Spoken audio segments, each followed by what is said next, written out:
Hey, what's up, Hog Pods? Got a cool interview here for you today. I'm with Nate Miracle Reptiles. And if you don't know him, he's got some really cool stickers, man. I just have to plug the stickers that he's got.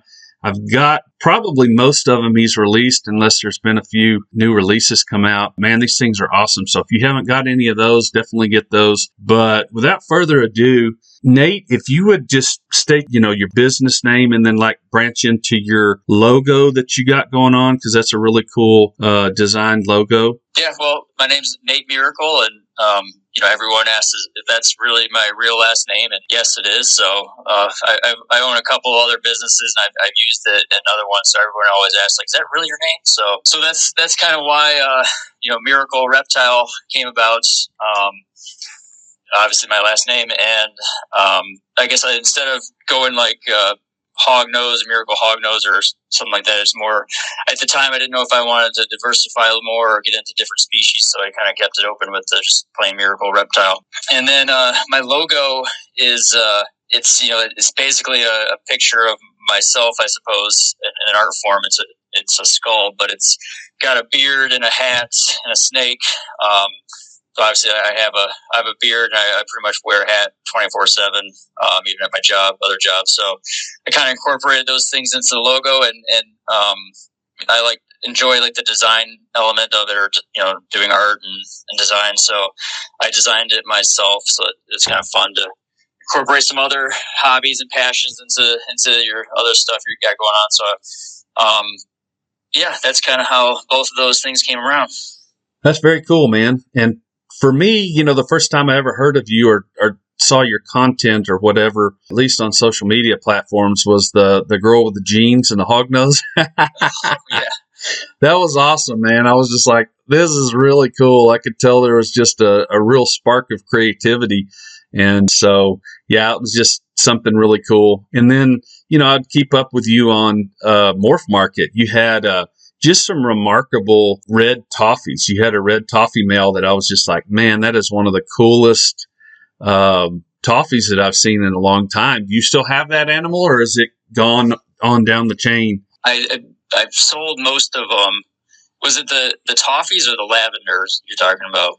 This one was a red toffee. Okay. I did have ones that were definitely darker.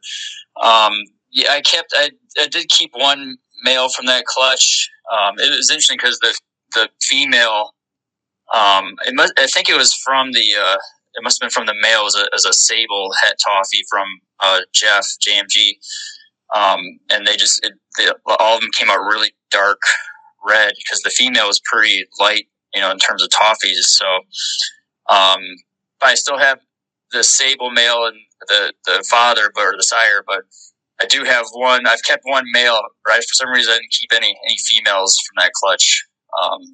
But yeah.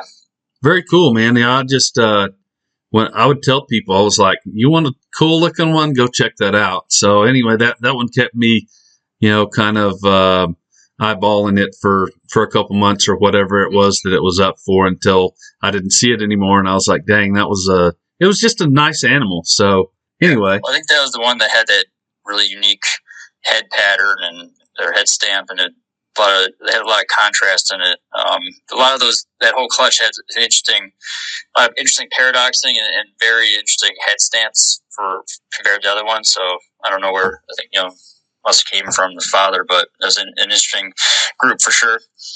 Yeah. And I've talked to several of the other guests on here previously about, it's been a toss up, and we'll get into it in a little bit, but with favorite hognose morphs, but several of them have brought up the sable gene, and I've seen it in my collection, just as variable as anything, what you can hatch out. Just, I've seen paradoxing with some of my stuff, little white starbursts that develop over time. I've seen real light animals. I've seen real dark animals. It's just extremely variable. So I wouldn't doubt it at all that that dad is bringing some genetics to it that are kind of counteracting with that toffee gene. And that's definitely something that I just find really fascinating. Yeah, it's interesting you say that, because I feel like even like het sables, you can almost tell they're have the single gene there still because they change the color than compared to like just a regular normal. So even as a single, part of the recessive gene, it still feel like it interacts with the coloration somewhat. Yeah, I think a few years ago, another breeder had mentioned that he could visually determine a het sable. And his determinations were based on the lighter coloration of the cheeks. I started looking at it and really started seeing what he was saying. So yeah, you're right on that, man. That lighter coloration, I think they kind of throw that in, especially with the anaconda. When the sable and anaconda are mixed, it gets pretty dang easy to pick those hets out. Yeah, that's pretty cool. So branching into question number 2, obviously your focus is hognose. And as you mentioned with calling it miracle reptiles and diversifying, do you work with any other species currently, or have you worked with a diversity of species previously? Yeah, I got started my first. I guess it goes back to when I was younger. I always kept reptiles as a kid. I wanted to be like a herpetologist when I was little. So I've always been a passion of mine, but I never bred until recently. And it was kind of like a COVID hobby, getting back into it. But my first species I worked with again was Ackie monitor lizards and red Ackies. Cool. And that was the first species that I successfully bred and got clutches from before I started keeping hognose. But I actually hatched out Ackies before I hatched out any hognose ever. So and I still work with Ackies. I don't focus on them too much, but I do have breeding a trio group of Ackie females and males. So I get some eggs from them every once in a while, and it's just a different ball game with lizards like that. You feed them more often. There's a lot more care involved compared to snakes. So it's it's keeping bugs and breeding roaches and that kind of stuff. It's a lot. So yep. I don't focus on them, but it's fun just to change things up a little bit. But other than that, we have pets now. We have like a veiled chameleon. We have some Leos. A bearded dragon my son has. So we kind of have a menagerie over here right now. But the only thing I'm really breeding right now is some Ackie, and then mostly hognose though. Very cool. So on the hognose topic, what's your favorite morph, and why do you like them? I had to think about this pretty hard. It's hard to choose one. Yeah, it is. Because there's so much variation, there's something interesting about every morph that makes it different, and those little nuances and how the genes interact. So it was a tough choice. But one of my favorite snakes I ever hatched out was a Sub-Zero, and that thing was just the neon orange and the contrast. It almost didn't look real when you I took videos of it, like that orange just like popped out, like it was like glowing almost.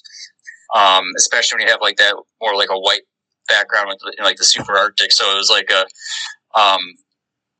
I thought that was pretty cool. So I have to say that, and I don't really, for some reason I don't see a ton of Sub-Zeros, on Morph Market, or just people have them. So, but yeah, I kind of guess like what the super Arctic gene does in general to any morph, but I think it's pretty cool on the albinos. Yeah, I agree, man. I remember the first Sub-Zero I hatched years ago, and when it popped out, I was like, what in the world is this? And I remember that the day I hatched it out was the same day that Dan Eby hatched the first sunburst. Oh, so yeah. People were looking at 2 albino combos and going, I mean, it was almost like it revolutionized the whole hobby, because nobody had ever seen the albino super Arctic or the sunburst. And so it's kind of the best of both worlds. But, mine didn't have as much, that one didn't have as much orange. It had a lot more pink and white. And later on, I hatched some more that had the red and orange. And it was just like, I know what you mean, man. It's just like, I don't know how to describe it. It's almost like a crystalline type orange where it's embedded rather than like on the surface. Does that make sense when I describe it that way? Yeah, absolutely. It's definitely different than just a straight albino for sure. Like the coloration and yeah, it almost has like layers into it, where it shines almost more, or like it glows kind of in a way, shimmers. So yeah, definitely. Yeah, I agree with you there, man. That's just an incredible morph today. I don't think I've hatched a Conda one of those. Have you made Sub-Zero Condas? Yeah, I made a Bubs. Actually, Brandon has it. I gave it to him, and he's using it to. I think this is his first year. He'll use it to actually breed. So, but Awesome. yeah, I sold my Sub-Zero that I got, and that same clutch I hatched that Bubs Daddy, and I gave that to Brandon. So I don't even own a Sub-Zero right now, even though it's one of my favorites. So it's kind of fun. I mean, hopefully this year I should be hatching out some. I got like a Yeti clutch or a snow clutch that has some super Arctic possibilities. So maybe I'll pop out some of those coming soon here. Oh man, and those snows, those super Arctic snows. Have you seen those? I don't know if maybe I have, but yeah, you don't see them often. But Oh man, I'd like to see more for sure. That's a cool one. I think the ones I'm thinking of were from Europe, and they came out a couple years ago, and it was just that cool super Arctic pattern, but more like a snow color. But the eyes were totally different. It's kind of that darker, the snow with that, kind of darker ruby eye, and then that Sub-Zero with that kind of paler red. It was just, it's an interesting combo. So if you ever hit that, man, that'll be really, really awesome. Yeah, for sure. I think the clutch I'm waiting on to hatch any day now is that clutch. So we'll see, maybe soon. Sweet. So question number 4, 4 and 5 are a little deeper in thought. Any frustrations with the hognose hobby? That could be keepers. That could be the market. It could be with the availability or inavailability of products or information. It could be the species itself. Are there any frustrations? And if so, are there any steps you've kind of had to employ or want to employ to kind of rectify some of the things you see as maybe an injustice or whatever? Yeah, I have a couple things I thought of. I guess the first one when I was entering into the hognose hobby, me coming from a business background, I've owned my own business for over 20 years. And so coming into a new hobby in a business, I kind of had a different lens I was looking through at it, and dealing with people who treat it more as a hobby, but they, they're selling. It's kind of frustrating sometimes, or in the beginning, where like the customer service or the lack of communication, or like their websites were terrible, or just getting in touch with them, or that was an initial frustration, and that was also kind of an inspiration for me to come into the hobby and try to do something different or do something better, or take my business knowledge and apply it to the reptile industry a little more, since it's very hobby run, run as a hobby, not as much as a business for a lot of people. So that was kind of one of my reasons why I wanted to grow my social media platform more, and focus on the customer service, or over delivering in the customer service end, with the stickers or the hides, or just added value to everything I did, even from like the packaging to the communication to everything else. So it was definitely initial frustration that turned into inspiration, and kind of shaped the way I treat this as my own business right now. So yeah, that's really cool, man. I think that in a lot of fields, they only get better and they improve when there's crossover. And so I love hearing you say that, because the tools that may be commonplace in graphic design or in other fields that you've been in, employing them in this hobby, or this business, if you will, I think is only a benefit, man. So I really appreciate you, spreading that information. I think there's a lot of things that, some of the other guests that I've talked to have talked about, like different types of metal fabrication for rack systems coming from other fields, and stuff that we really, haven't seen in this industry and hobby. And I think it's fantastic stuff, man. Yeah.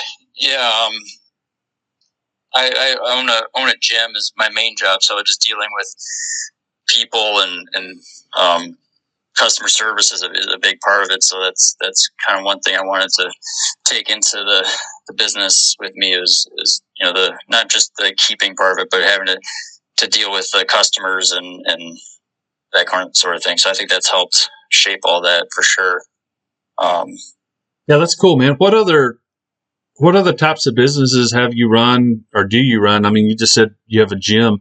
What other types of stuff have you done that, you might feel contribute to your success or growing success in, the hognose community? Yeah, I mean, the gym I've owned for 20 years, and more like a personal training facility, small group. So it's very personalized. It's not like a big box gym. So like I know all my clients and talk to them daily, and I'm have to do all aspects of the business from marketing to be the janitor to do the training, with the clients myself. So I've done it all in that one business, and then I guess I've always somewhat been like an entrepreneur at heart. So like I started up the sticker business or the hognose hub thing. Originally, it was more just like I said, to over deliver to existing customers or future customers by providing more stuff than just a snake to them. But kind of that turned it into the outdoor world more of opening up to selling, on the site for anyone to buy a sticker or hide or things like that. So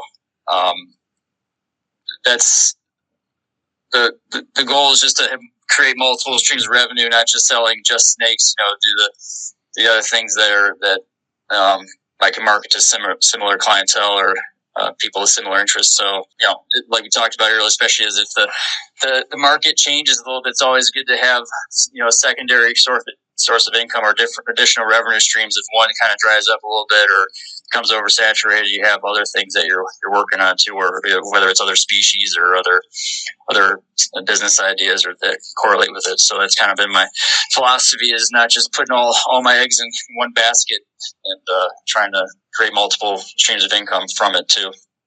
Yeah, that's something I've kind of had to do. I've got 5 different businesses, and they're not all operating full force at one time, but they just kind of, I'm able to plug in as much as I need to for that very purpose. I was doing hognose full time for 2 years, and it was kind of up and down, and it's hard to manage. So I had to kind of rely on some other revenue streams to make ends meet. And I don't think there's anything wrong with that, So I do want to say that if there's anybody listening, you're going, man, I want to be a hognose breeder full time. You can, but I think that kind of like Nate's saying, diversifying to make sure that all your needs are met, ultimately, I think is in the best interest of the animals you keep.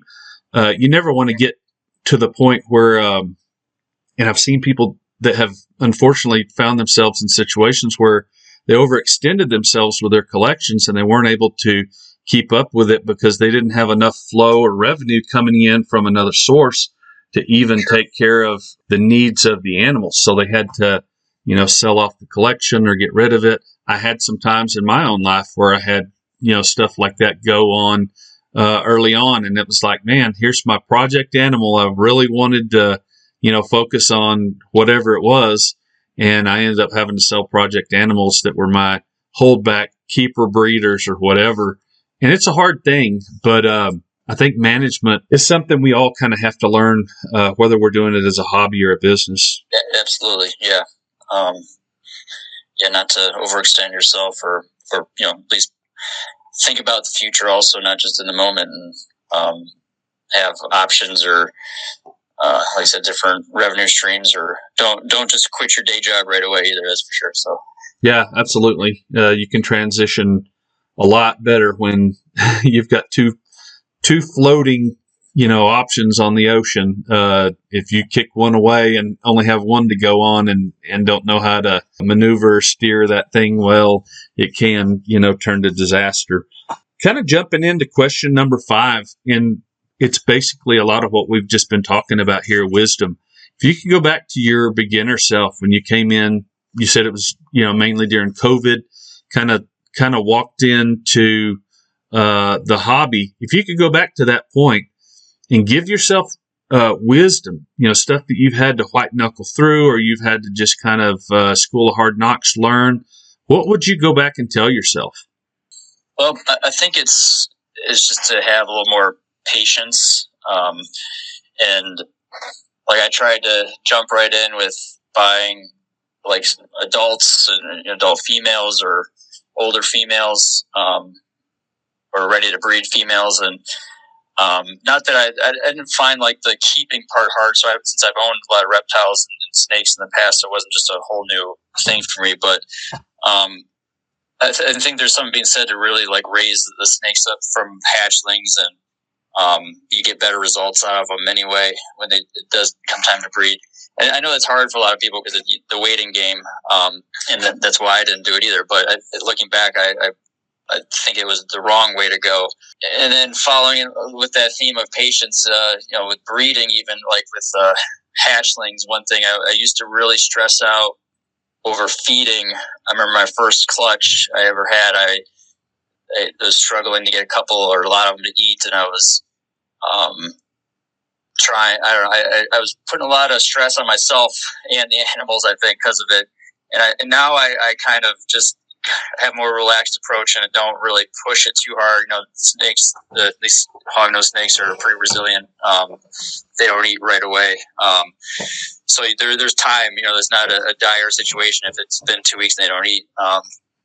So I think having patience with that has helped, and not stressing myself over. And the other thing I do right now is I might be controversial, but I sense pretty much right away with baby hognose, and I found that it gets them eating faster, and I can get them all off set pretty quick. Also, once they get that feeding response going and get a couple meals in them, I can pretty much switch them over to unsetted pretty quickly. And then I would say I would never sell an animal that hasn't had at least 10 unscented meals to a customer. But I feel like that has helped too. Just be like, just get them eating, then they'll start growing, and then they'll get in that rhythm, and then I'll get them off. But I think I went like a month or so with my first clutch without trying anything crazy, or even thought about like force feeding at that point. And so I think that's something that I do a lot with my clutches now, is I just get them eating right away, whether it's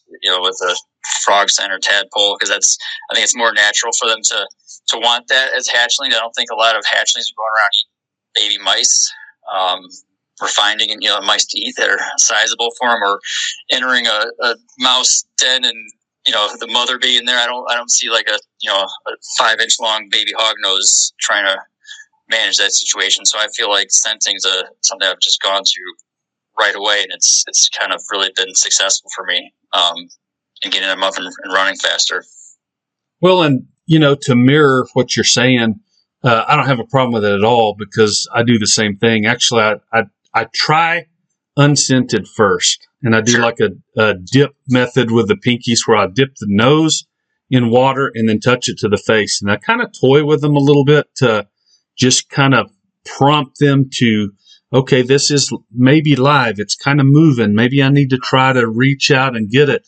And if they don't, I resort to scenting. And one of the misnomers out there that's totally, just something that's totally false, is that if you scent, it's next to impossible to get them to switch back over, and it's just rubbish. It's total garbage. I don't know if the rodent industry puts that information out, or if people are just stuck in 1996 information and they go, "Oh, don't try the scents." I mean, I obviously came out with Magic Toad scent and was promoting that for several years, and it worked great.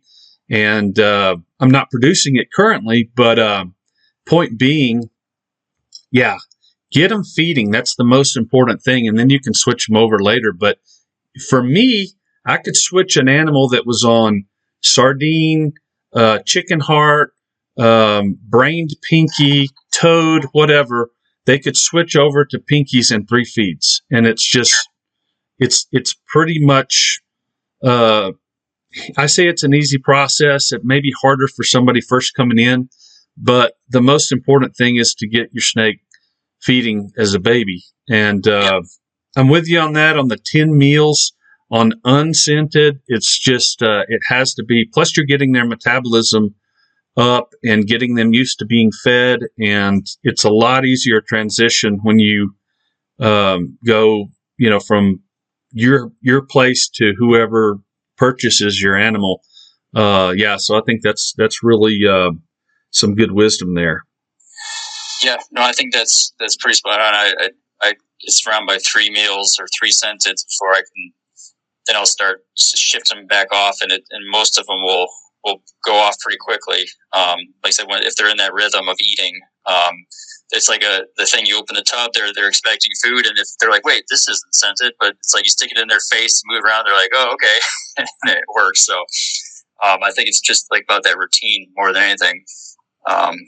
So yeah, I find that being the best way for me to just get babies going quicker. Yeah, man, I think that's fantastic information, and we're going to have to wrap it up here. But I just want to say, man, Nate, thanks for jumping on and sharing your wisdom. It's my pleasure, and just giving me, an idea of these things, and all the listeners, because it's cool just to find these things out about you and your perspective on the hognose stuff. And just as another plug, we're going to have his information in the description down below. Morph Market page, links to social media, and definitely to Hognose Hub and his platform with the stickers. And he's got some. Are they hide bowls, or are they just hides, or what do you got going on? Yeah, they're just regular hides, not bowls. But I did make a hide with a bowl, like a hatchling hide, or to fit in like hatchling tubs. It has the water bowl in it so they don't knock it over. But mostly it's just regular hides for snakes. Yeah. Yeah, you guys check that out, and some cool stuff going on there. I can't say enough good things about the stickers. I'm a sticker dude. I was a skateboarder when I was 13 years old. From like 13 to 17 or 18, I was skating. And so I was loading my skateboard up with any stickers I could find, and it was all, Bones Brigade, blah, blah, blah. But I still love stickers. So, for sure. Yeah, people. I got some new ones I'll send you. Awesome, man. And yeah, anybody on here, go to Hognose Hub and check that out, and we'll have the links to that on there. But Nate, yeah, thanks again, man. Yeah, appreciate you having me on. It's an honor. You've been definitely an inspiration to the hobby and everyone in it. So I'm honored to be on your podcast. So thanks for having me. Appreciate it. Yeah, thank you, sir. Remember to like and subscribe. So for available animals right now, I've got a couple really high-colored shadow sables. Well started, look good, got a lot of really nice coloration, a lot of oranges on the neck. I also have some triple het permafrost that I'm going to be releasing. These are also shadow and have a low % chance of axanthic. I believe it's their granddad that was the double het storm cloud, and the grandma that was a triple het permafrost. So cool stuff hailing from that line. I've got axanthics that have come out of that, sable, storm cloud, permafrost, shadow storm cloud, all kinds of cool stuff. So anyway, what's being released right now is, I think it's 2.3, 100% het permafrost, low % chance axanthic. So drop me a line if you're interested in something like that. And if not, check me out on Morph Market. I will have some, and we will catch you guys on the flip side.